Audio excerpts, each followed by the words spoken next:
کہ اللہ کے نبی کریم صلی اللہ علیہ وسلم کا ارشاد ہے کہ جو بندہ حج کر لیتا ہے حج مبرور، یعنی اس میں گناہ نہیں کرتا، نافرمانی نہیں کرتا، تو اس طرح سے جب حج کر لیتا ہے تو وہ ایسا ہو جاتا ہے جیسے کہ آج ہی اس نے ماں کے پیٹ سے جنم لیا، اس طرح سے وہ گناہوں سے پاک ہو جاتا ہے۔ ایک تو حج کی عبادت ہے جس کے لیے ذی الحجہ کا مہینہ ہونا ضروری ہے، اور ایک ہے قربانی۔ آپ چاہیں کہ ہم ذی الحجہ کے مہینے کے علاوہ کسی اور مہینے میں کسی اور دن میں ہم قربانی کر لیں، آپ نہیں کر سکتے۔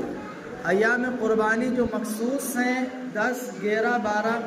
ان کے علاوہ جو کہ ذی الحجہ کے مہینے میں پڑتے ہیں، ان کے علاوہ آپ چاہیں کہ ہم کسی اور مہینے میں ہم اللہ کے نام پر کوئی جانور قربان کر دیں، ہمیں قربانی کا ثواب مل جائے،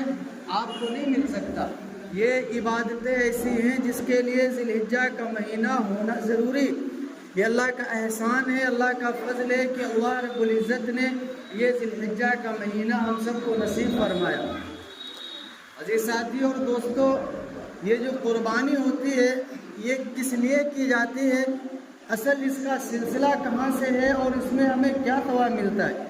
سب سے پہلے ہم قرآن پاک دیکھیں کہ اللہ رب العزت نے ہم سب کو اس بات کا حکم دیا ہے کہ فَصَلِّ لِرَبِّكَ وَانْحَرْ، کہ تم اپنے رب کے لیے نماز پڑھو اور قربانی کرو،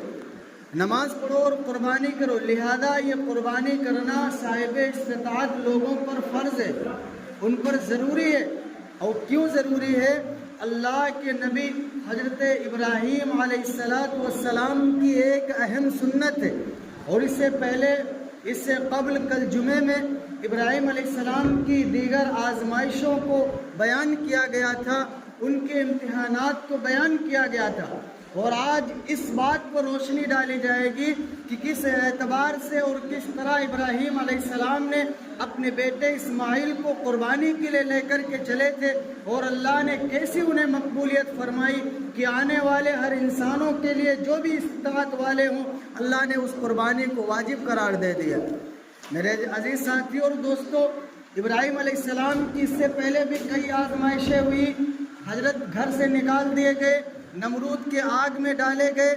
اور طرح طرح کی آزمائشوں میں ان کو ستایا گیا، پریشان کیا گیا، اور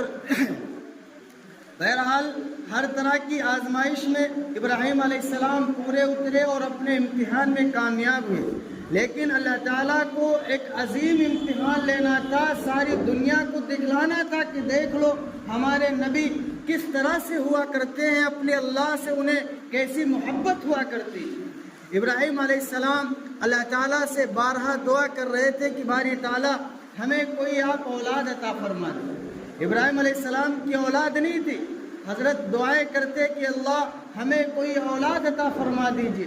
اور کس وقت سے دعائیں کر رہے ہیں؟ 86 سال کی جب وہ عمر ہوئی تو 86 سال کے عمر میں اللہ رب العزت نے بیٹے کی شکل میں حضرت اسماعیل علیہ السلام کو عطا کیا۔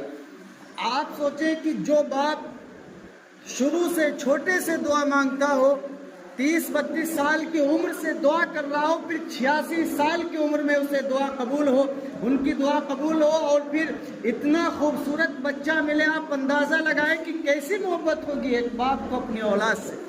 کس طرح سے محبت ہوگی اور کیسی وہ گھڑی ہوگی جب حضرت اسماعیل علیہ السلام زمین پر تشریف لائے، کیسی وہ گھڑی ہوگی۔ اور بیوی ہاجرہ کی اور والد حضرت ابراہیم علیہ السلام کی تو خوشی کی انتہا نہ رہی ہوگی کہ ہاں اب 86 سال کی عمر میں اولاد نصیب ہوئی۔ اب اللہ تعالیٰ کو چونکہ آزمائش کرنا تھا حضرت ابراہیم علیہ السلام کو، حضرت ابراہیم علیہ السلام کی آزمائش کرنی تھی، اور ساری دنیا کو یہ بتلانا مقصود تھا کہ دیکھ لو جب محبت جس کے اندر سچی اللہ کی ہوتی ہے، جب الفت ایک خدا کی آ جاتی ہے، جب بندگی ایک اللہ کی ہوتی ہے، تو پھر سامنے اولاد ہی کیوں نہ ہو، کتنا ہی عزیز سرمایہ کیوں نہ ہو، لیکن بندہ اللہ کی محبت میں سب کو نچھاور کر دیتا ہے۔ یہ دکھلانا مقصود تھا اللہ تعالیٰ کو، وہ لوگوں دیکھ لو، قیامت تک آنے والے ہر انسان مثال دیں گے حضرت ابراہیم علیہ السلام کی کہ دیکھ لو ہمارے نبی کیسے ہوا کرتے تھے، بندگی کسے کہتے ہیں، اللہ کی وحدانیت کسے کہتے ہیں، اور سچی محبت اور الفت کسے کہا کرتے ہیں۔ حضرت ابراہیم علیہ السلام نے خواب دیکھا تو پھر اس کے بعد وہ صدقہ کر رہے، اللہ کے راستے میں 100 اونٹ ذبح کر رہے، لیکن نہیں مانا جا رہا، اللہ کے راستے میں صدقہ کر رہے، نہیں مانا جا رہا۔ اور پھر ایک دن دیکھا کہ حضرت ابراہیم علیہ السلام اپنے بیٹے کو اللہ کی راہ میں قربان کر رہے۔ آپ سوچیں کہ کیسا انوکھا خواب ہوگا اور کتنی عجیب گھڑی ہوگی وہ۔ اب چونکہ انبیاء کا خواب سچا ہوا کرتا ہے، اللہ تعالیٰ کو آزمائش کرنا مقصود تھا حضرت ابراہیم علیہ السلام کی۔ جب خواب دیکھا حضرت ابراہیم علیہ السلام نے، اب پھر جب حکم اللہ کا تو پورا کرنا، وہ سچی محبت حضرت ابراہیم علیہ السلام کے اندر اپنے اللہ کی کہ اللہ کی شان کے لیے اللہ کی محبت میں کچھ بھی قربان کر سکتے۔ بات اگر مال کی ہوتی تو ہر شخص خوشی سے نچھاور کر دیتا، بات اگر خود کی جان کی ہوتی تو ہر شخص نچھاور کر دیتا، لیکن جب باپ بیٹے کی گلے پر چھری چلانے کی آتی ہے تو یہ معاملہ کچھ زیادہ ہی بڑھ کر کے ہوتا ہے، یہ آزمائش کچھ زیادہ ہی سخت ہوتی، اور اس آزمائش میں کامیاب ہونا بہت بڑی بات ہوتی۔ حضرت ابراہیم علیہ السلام اب چونکہ اللہ کا حکم تھا، بی بی ہاجرہ کے پاس آئے اور 96 سال کی عمر تھی اور چھوٹا سا اسماعیل، چھوٹے سے بچے۔ اب بی بی ہاجرہ سے کہہ رہے ہیں کہ بیٹے کو میں لے کر جا رہا ہوں سیر و تفریح کے لیے، اپنے دوست سے ملاقات کے لیے بیٹے کو لے کر کے جا رہا ہوں۔ رسی اور چھری اپنے بغل میں دبائی، اپنے پاس رکھا، اور پھر اس کے بعد حضرت اسماعیل کو لے کر کے چل دیے۔ اب شیطان کے اندر کھلبلی مچی کہ کہیں ایسا نہ ہو، اگر یہ قربانی ہو گئی تو ساری انسانیت مثال دے گی مذہب اسلام کی، اور ساری انسانیت مثال دے گی ابراہیم علیہ السلام کی قربانی کی۔ اب چونکہ شیطان پریشان تھا کہ کسی طرح سے اس قربانی کو روکا جائے اور کسی طرح سے اس اہم عبادت کو روکا جائے۔ اب وہ دوڑ کر پہنچا اسماعیل کے پاس کہ اسماعیل، تمہیں معلوم ہے کہ تمہیں کہاں لے کر کے جا رہے ہیں تمہارے والد؟ کہنے لگے میرے والد مجھے لے کر کے جا رہے ہیں اپنے دوست سے ملاقات کے لیے، ٹہلانے کے لیے، تفریح کے لیے۔ شیطان کہنے لگا نہ، تمہیں ٹہلانے کے لیے لے کر کے نہیں جا رہے، تمہیں ذبح کریں گے لے کر جا کر۔ بیٹے اسماعیل کہنے لگے ایسا کبھی ہو سکتا ہے شیطان، ایسا کبھی ہو سکتا ہے کسی باپ نے کسی بیٹے کو ذبح کیا ہے کبھی جو میرے والد مجھے ذبح کریں گے؟ شیطان کہنے لگا کہ نہیں، ذبح کریں گے، اللہ کا حکم ہے، اللہ کی مرضی ہے۔ پھر بیٹے اسماعیل نے کہا جب باپ پیغمبر تو بیٹے کی کیا ادا ہوگی اور کیا جواب ہوگا؟ بیٹے اسماعیل نے کہا کہ اگر حکم اللہ کا ہے تو پھر ہمیں کوئی پریشانی نہیں، اگر حکم اللہ کا ہے، اگر مرضی اللہ کی ہے تو پھر میں قربان ہونے کے لیے تیار ہوں، مجھے منظور ہے کہ میرے والد میرے گلے پر چھری چلا دے۔ اگر حکم اللہ کا ہے کہ میری قربانی دے دی جائے، مجھے اللہ کی بارگاہ میں پیش کر دیا جائے، تو میں نبی کا بیٹا ہوں، مجھے کوئی پریشانی نہیں، میں اللہ کی خوشی کے لیے، اللہ کی رضا کے لیے قربان ہو جاؤں۔ اب شیطان پریشان تھا کہ اب میں کیا کروں، دوڑ کر کے آتا ہے حضرت ہاجرہ کے پاس اور کہنے لگے کہ تمہیں معلوم ہے کہ تمہارے بیٹے کو کہاں لے کر کے گئے ہیں؟ کہنے لگے کہ تفریح کے لیے لے کر گئے، اپنے دوست سے ملاقات کے لیے لے کر کے گئے۔ کہنے لگا شیطان کہ نہ، وہ جانتا تھا نا کہ عورتوں کا دل نرم ہوتا ہے، نہ تفریح کے لیے نہیں لے کر کے گئے، بلکہ وہ حضرت اسماعیل علیہ السلام کو ذبح کرنے کے لیے لے کر گئے۔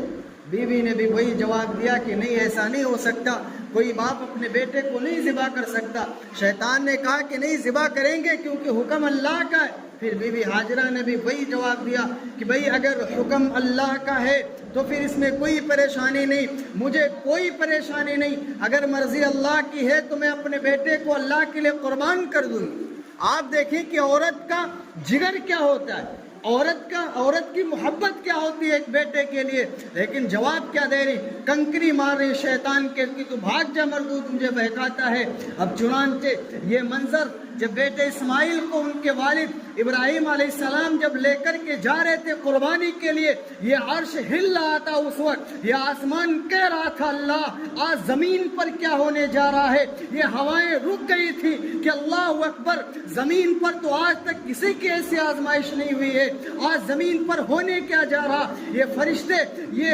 روشنی اور یہ درخت سب کہہ رہے تھے باری تعالیٰ آج زمین پر کتنا بڑا امتحان ہونے جا رہا ہے، آج زمین پر ایک سگا باپ اپنے سگے بیٹے، وہ اولاد جو 86 سال کی عمر میں جو اولاد ہوئی جس کے ایک بیٹا ہو، اپنے بیٹے کو اللہ کی راہ میں قربان کرنے جا رہا، یہ سارے فضائیں، یہ ہوائیں، یہ آسمان رش کر رہا تھا کہ آج وہ زمین پر ہونے کیا جا رہا، لے کر کے چلے حضرت ابراہیم علیہ السلام، اور جب پہنچے پہاڑ پر، قرآن نے اس کا نقشہ کھینچا ہے، فلما بلغ معه السعي قال يا بني،